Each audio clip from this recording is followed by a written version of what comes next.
আসসালামু আলাইকুম তোমাদের সকলকে। তোমরা যারা এসএসসি 25 দিবা বিজ্ঞান বিভাগ থেকে এবং তোমরা যারা নতুন কারিকুলাম আছো নবম শ্রেণীর, তাদের নবম শ্রেণীর জন্য অনুসন্ধানী বইয়ের দ্বিতীয় অধ্যায়, এবং তোমরা যারা এই এসএসসি 25 দিবা তাদের তাপ ও তাপমাত্রা যে অধ্যায়টা আছে ষষ্ঠ অধ্যায়, সেই অধ্যায়ের একটা টপিক আছে যার নাম হচ্ছে আপেক্ষিক তাপ।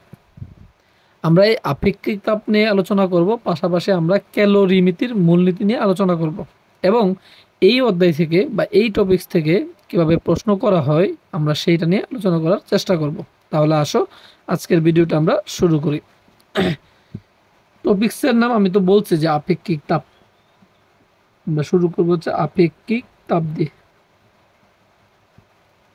আপেক্ষিক তাপ, এই যে আপেক্ষিক তাপ আছে, এখন প্রশ্ন করবো আপেক্ষিক তাপ কি। আচ্ছা, এই আপেক্ষিক তাপ বোঝার আগে আমরা আরেকটা টপিক বুঝতে চাই, সেটার নাম হচ্ছে তাপ ধারণ ক্ষমতা, যেটার নাম হচ্ছে কি আমাদের তাপ ধারণ ক্ষমতা। তাপ ধারণ ক্ষমতা বুঝতে চাই আমরা, আপেক্ষিক তাপ নিয়ে সেটা নিয়ে আমরা পরে আলোচনা করব। এখন প্রশ্ন হইলো ভাই, তাপ ধারণ ক্ষমতা আসলে কি? তাপ ধারণ ক্ষমতা বুঝতে গেলে তোমাকে একটা এই সূত্র লিখতে হবে, সেটা হচ্ছে C equal Q by T two minus T one. C equal Q by T two minus T one, এটা হচ্ছে তাপ ধারণ ক্ষমতার সূত্র। এখানে সি হচ্ছে কি আমাদের তাপ ধারণ ক্ষমতা, সি কি আমাদের তাপ ধারণ ক্ষমতা। আর এই টি টু মাইনাস টি ওয়ান, তোমরা যারা আমার গত ভিডিওগুলো দেখবা, তোমাদের এই অধ্যায় নিয়ে আমরা অনেকগুলো ভিডিও দিয়েছি প্রথম দিকে। সেই ভিডিওগুলো তুমি যদি দেখতে পারো, আমার পেজ কিংবা এই ইউটিউব চ্যানেলে সবগুলো ভিডিও দেওয়া আছে, তোমরা চাইলে দেখতে পারো। এই টি টু মাইনাস টি ওয়ানকে আমরা বলেছি তাপমাত্রা বৃদ্ধি। এটাকে আমরা কি বলি? তাপমাত্রা বৃদ্ধি। এটাকে আমরা বলি হচ্ছে তাপমাত্রা বৃদ্ধি। আচ্ছা আচ্ছা, আর এই কিউকে আমরা বলি হচ্ছে তাপ। এই কিউকে আমরা কি বলি? তাপ বলি। তাহলে প্রশ্ন করবা যে ভাই, এই তাপ ধারণ ক্ষমতা কাকে বলে? তাপ ধারণ ক্ষমতা কাকে বলে? তুমি যদি লক্ষ্য করো, তুমি লিখছো C equal Q by T two minus T one, তুমি এই সূত্রটা লিখছো। তুমি বলবা, যদি প্রশ্ন হয় তাপ ধারণ ক্ষমতা কাকে বলে বা কি, তখন বলবা যে কোনো বস্তুর তাপমাত্রা, কোনো বস্তুর তাপমাত্রা 1 কেলভিন। কত, কই কেলভিন? 1 কেলভিন। যে কোনো বস্তুর, মানে যে কোনো বস্তুর তাপমাত্রা 1 কেলভিন বৃদ্ধি করতে যে পরিমাণ তাপের প্রয়োজন হয়, যে পরিমাণ কিসের প্রয়োজন হয়? তাপের প্রয়োজন হয়, তাকে বলা হয় কি? তাপ ধারণ ক্ষমতা। আবারও বলি, যে কোনো বস্তুর তাপমাত্রা 1 কেলভিন বৃদ্ধি করতে যে পরিমাণ তাপের প্রয়োজন হয় তাকে বলা হয় কি? তাপ ধারণ ক্ষমতা।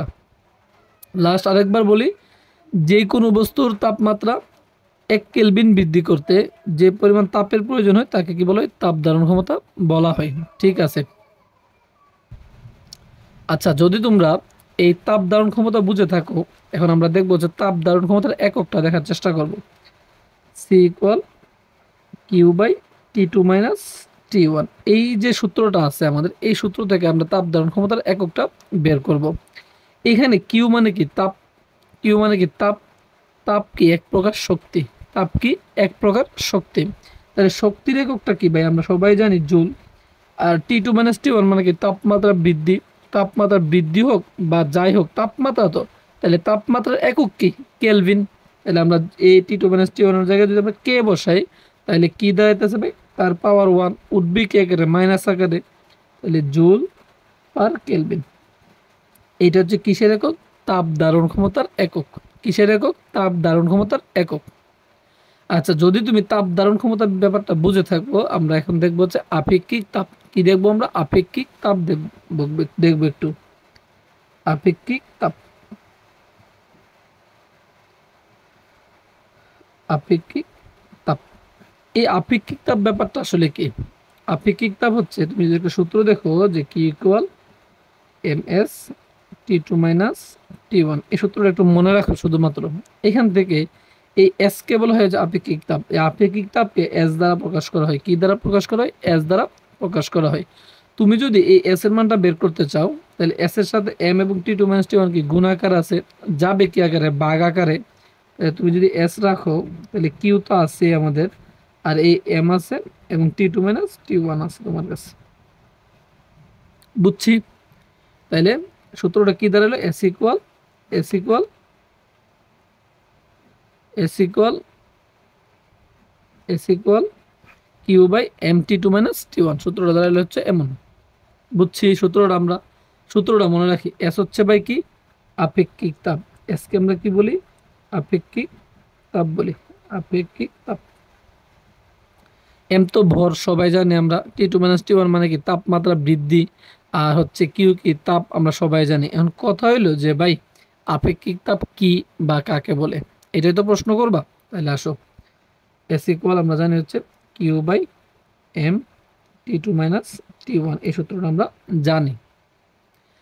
তোমাকে যখন প্রশ্ন করা হবে যে আপেক্ষিক তাপ কি বা কাকে বলে, তাহলে বলবা যে এই ভরের ক্ষেত্রে, এই ভরটার ক্ষেত্রে তুমি 1 কেজি বলবা, আর এই যে তাপমাত্রাটা বলবা এটা হচ্ছে 1 কেলভিন বলবা। এখানে যদি লক্ষ্য করো, এখানে কিন্তু আমরা কোনো ভর উল্লেখ করি নাই। আমরা বলছি যে কোনো বস্তুর তাপমাত্রা 1 কেলভিন বৃদ্ধি করলে যে পরিমাণ তাপের প্রয়োজন হয় তাকে বলছিলাম কি আমরা তাপ ধারণ ক্ষমতা বলছিলাম। এখানে যদি লক্ষ্য করো, এই এমরে বলবো হচ্ছে 1 কেজি, আর এই তাপমাত্রাকে বলবো কি 1 কেলভিন। বলবা যে 1 কেজি ভরের কোনো বস্তুর তাপমাত্রা 1 কেলভিন বৃদ্ধি করতে, কি করতে, 1 কেলভিন বৃদ্ধি করতে যেই পরিমাণ তাপের প্রয়োজন হয়, কি পরিমাণ তাপ, যেই পরিমাণ তাপের প্রয়োজন হয় তাকে কি বলা হয়, আপেক্ষিক তাপ বলা হয়। আবারও বলি, 1 কেজি ভরের কোনো বস্তুর তাপমাত্রা 1 কেলভিন বৃদ্ধি করতে যে পরিমাণ তাপের প্রয়োজন হয় তাকে কি বলা হয়, আপেক্ষিক তাপ বলা হয়। তাহলে আপেক্ষিক তাপ ব্যাপারটা গেল, ঠিক আছে। এখন বলবা যাবে আপেক্ষিক তাপের এককটা আসলে কি, S equal Q by M into T two minus T one, আমরা এটা কিন্তু জানি। এখন তোমাকে বলা হবে যে আপেক্ষিক তাপের একক কি, তোমরা অনেকে মুখস্থ করো, অনেকে বুঝে বুঝে বের করো, তারপর মুখস্থ করো। আমি বলবো ভাই মুখস্থ বিদ্যা থেকে বের হয়ে আসো, মুখস্থ বিদ্যা থেকে বের হয়ে এসে তুমি বুঝে বুঝে শিখো এবং তারপর মুখস্থ করো, তাহলে তোমার দেখবা দীর্ঘদিন ব্যাপারটা মনে থাকবে। এই কিউ কি তাপ, তাপ কি এক প্রকার শক্তি, তাপ কি এক প্রকার শক্তি। শক্তির একক কি, জুল, শক্তির একক কি জুল। আর এই যে এম, এম হচ্ছে কি ভর, ভরের একক কি কেজি, ভরের এককটা কি কেজি। এই যে টি টু মাইনাস টি ওয়ান, তাপমাত্রা বৃদ্ধি বা যাই হোক, তাপমাত্রা তো নাকি, তাহলে তাপমাত্রা হলে তাপমাত্রা এককটা কি আমাদের কে, মানে কি কেলভিন। তাহলে এই যে কিউ তার একক হচ্ছে ভাই জুল, এই যে এম তার হচ্ছে ভর, ভরের একক কি কেজি, আর টি টু মাইনাস টি ওয়ান মানে কি তাপমাত্রা বৃদ্ধি, তার মানে তার এককটা কি আমাদের কেলভিন। তাহলে এই জুল তো জুল থাকবে তোমার কাছে, এই কেজির পাওয়ার ওয়ান, কেলভিনের পাওয়ার কিন্তু ওয়ান। তাহলে কেজি উঠবে কি আকারে, মাইনাস আকারে, মানে কেজি লিখছো তার পাওয়ারটা উঠবে মাইনাস আকারে, কেলভিন লিখছো তার পাওয়ারটা উঠবে কি আকারে, মাইনাস আকারে। তাহলে আমরা কি পাইলাম, joule per kg per kelvin, joule per kg per kelvin, joule per kg per kelvin. বুঝছি? আবারও বলি ভাই, কি হচ্ছে তাপ, তাপের একক হচ্ছে কি জুল, এম হচ্ছে কি ভর, ভরের একক কি আমাদের কেজি, টি টু মাইনাস টি ওয়ান তাপমাত্রার বৃদ্ধি, তাপমাত্রার বৃদ্ধির একক কি আমাদের কেলভিন। মানে তাপমাত্রার বৃদ্ধি হোক বা যাই হোক, তাপমাত্রার বৃদ্ধি তো, তাহলে একক কি কেলভিন। তাহলে joule per kg per kelvin. বুঝাতে পারছি আশা করি। আপেক্ষিক তাপের সূত্র তোমার মাথায় থাকবে, এটা শুধুমাত্র মনে রাখো Q equal M S T two minus টি ওয়ান। সব থেকে ইম্পর্টেন্ট যে পার্টটা, আমরা এটা নিয়ে আলোচনা করব, এটা নিয়ে আমরা আলোচনা করব। তাহলে আমরা আপেক্ষিক তাপটা বুঝলাম, তাপ ধারণ ক্ষমতা বুঝলাম, আমরা তাপ ধারণ ক্ষমতার একক বুঝলাম, আমরা বুঝলাম হচ্ছে কি তাপ ধারণ ক্ষমতার এই একক, সরি আপেক্ষিক তাপের এককটাও বুঝলাম। আসো আরেকটু ডিটেলসে আমরা যাওয়ার চেষ্টা করি। তুমি পড়ছো যে S equal Q by M T two minus T one, তুমি এটা পড়ছো, তুমি কিন্তু এটা পড়ছো, তুমি এটা পড়ছো, ঠিক আছে। এখন আমি যদি তোমাকে বলি যে এস ইকুয়াল এই যে Q by M into T two minus T one, তুমি পড়ছো যে, এটা যদি পড়ছো যে, এখন এটাকে এভাবে লেখা যায় না যে S equal Q by T two minus T one into one by M লেখা যায় না? অবশ্যই লেখা যায়, কারণ এম তো এই টি টু মাইনাস টি ওয়ানের সাথে গুণাকারই আছে। তাহলে এম দ্বারা যদি টি টু মাইনাস টি ওয়ানকে গুণ করো তাহলে এইটা হবে, আর কিউ দ্বারা ওয়ানকে গুণ করলে তো কিউই হইতেছে।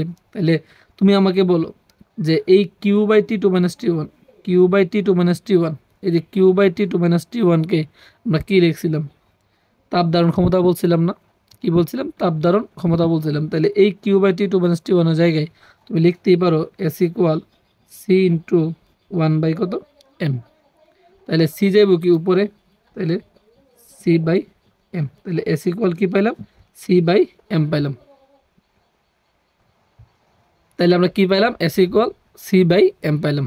তাহলে এস হচ্ছে আপেক্ষিক তাপ, সি হচ্ছে তাপ ধারণ ক্ষমতা, এম হচ্ছে কি ভর। তাহলে আসো এই জায়গাটা নিয়ে আমরা একটু কথা বলি। তুমি যখন এস ইকুয়াল কি পাইছো ভাই?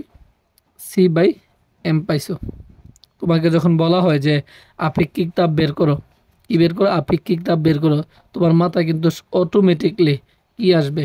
S equal Q by M into T two minus T one, এই সূত্রটাই আসবে, ঠিক না? S equal Q by M into T two minus T one আসবে আপেক্ষিক তাপের ক্ষেত্রে। কিন্তু মাথায় রাখতে হবে এখানে তোমার যখন এই সূত্রটা তোমরা যখন অ্যাপ্লাই করবা, তখন তোমার কাছে তাপ দেওয়া থাকতে হবে, তোমার কাছে তাপমাত্রার বৃদ্ধি দেওয়া থাকতে হবে, তখনই তুমি কি করতে পারবা? এই আপেক্ষিক তাপের সূত্রটা অ্যাপ্লাই করতে পারবা। কিন্তু যখন তোমাকে তাপ ধারণ ক্ষমতা দিয়ে দিবে, এমসিকিউ তো হইতে পারে, সৃজনশীল হইতে পারে, যখন তোমাকে তাপ ধারণ ক্ষমতা দিয়ে দিবে, যখন তোমাকে ভরের মান দিয়ে দিবে, তখন কিন্তু আর তুমি এই সূত্র অ্যাপ্লাই করতে পারবা না। কেন?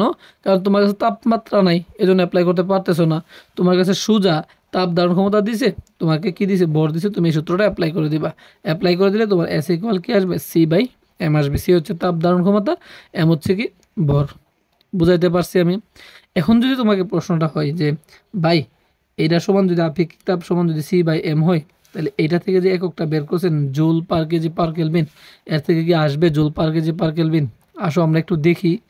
তাহলে এই সি, সি হচ্ছে কি? তাপ ধারণ ক্ষমতা। তাহলে তাপ ধারণ ক্ষমতার এককটা কি ভাই? Joule per kelvin. Joule per kelvin বসাও, জুল পার কেলভিন। এম মানে কি ভাই? ভর। ভরের এককটা কি? কেজি। বসাও নিচে কেজি। তাহলে কেজি উঠবে কি আকারে? মাইনাস আকারে, তখন joule per kg. Joule per kelvin per kg হয়েছে। তার মানে এখান থেকে তুমি একক বের করো, বা হচ্ছে এখান থেকে বের করে একই একক আসবে। তারপরে আসো একটু আরেকটু বলে দিই এটার ব্যাপারে। S equal C by M পাইছি আমরা। তোমাকে যখন বলা হবে যে তুমি তাপ ধারণ ক্ষমতা বের করো, তোমার মাথায় কিন্তু সাথে সাথে এই সূত্রটাই কিন্তু আসবে, C equal Q by T two minus T one. এটা কখন অ্যাপ্লাই করতে পারবা? যখন তোমাকে তাপমাত্রা বৃদ্ধি দেওয়া থাকবে, যখন তোমাকে হচ্ছে তাপ দেওয়া থাকবে, তখনই অ্যাপ্লাই করতে পারবা এটা। যদি দেওয়া না থাকে তুমি অ্যাপ্লাই করতে পারবা না। কিন্তু যদি তোমাকে আপেক্ষিক তাপ দেওয়া থাকে, কি বলে? আপেক্ষিক তাপ যদি তোমাকে দেওয়া থাকে এবং যদি বলে তাপ ধারণ ক্ষমতা বের করো, তাহলে কিন্তু নিচে মনে মনে ওয়ান আর একটা গুণ করলে C equal S M, C equal S M, এটা মাথায় রাখতে হবে। যদি আপেক্ষিক তাপ দিয়ে দিই এবং যদি ভরের মান দিয়ে দিই, যদি আমাকে বলা হয় যে তাপ ধারণ ক্ষমতা কত, তাহলে C equal S M, C equal S M, তুমি এটা অ্যাপ্লাই করবা। মনে থাকবে? আরেকটা কথা তোমাদের বলে দিই যে পানির আপেক্ষিক তাপ, এটা মুখস্থ রাখবা। পানির আপেক্ষিক তাপ, তাপ হচ্ছে 4200 joule per kg per kelvin. এটা একটু মনে রাখবা। পানির আপেক্ষিক তাপ কত? 4200 joule per kg per kelvin. তাহলে এই ছিল হচ্ছে তোমাদের আপেক্ষিক তাপ সম্পর্কিত তথ্য। পাশাপাশি তোমাদের ছিল হচ্ছে তাপ ধারণ ক্ষমতা। যদি তোমরা তাপ ধারণ ক্ষমতা এবং আপেক্ষিক তাপ সংক্রান্ত টপিক্সটা বুঝে থাকো, আশা করি এইখান থেকে যত টাইপের ম্যাথ আসবে তোমরা পারবা। তুমি যদি আমার বেসিক কনসেপ্ট বুঝে থাকো, তুমি সব পারবা। যদি ভাই বেসিক না বুঝতে পারো, তাহলে কিন্তু কিছু পারবা না। আমরা আগামী ভিডিওতে চেষ্টা করব যে ক্যালোরিমিতির মূলনীতি নিয়ে আলোচনা করার, এবং ওইখান থেকে মানে ওই যে টপিক্সটা ক্যালোরিমিতির মূলনীতি, ওইটা থেকে কিভাবে তোমাদের ম্যাথগুলো আসে ওইটা নিয়ে আমরা আলোচনা করার চেষ্টা করব। তাহলে তোমরা যারা ফেসবুক পেজ থেকে ভিডিওটা দেখছো, অবশ্যই পেজটাকে ফলো করে দিবা, এবং তোমরা যারা ইউটিউব থেকে ভিডিওটা দেখো, তোমরা অবশ্যই সাবস্ক্রাইব করে দিবা এবং বন্ধুদেরকে দেখার চেষ্টা করো, মানে বন্ধুদেরকে দেখার সুযোগ করে দেবা। তাহলে আগামী ভিডিওর জন্য অপেক্ষা করো। ধন্যবাদ সকলকে।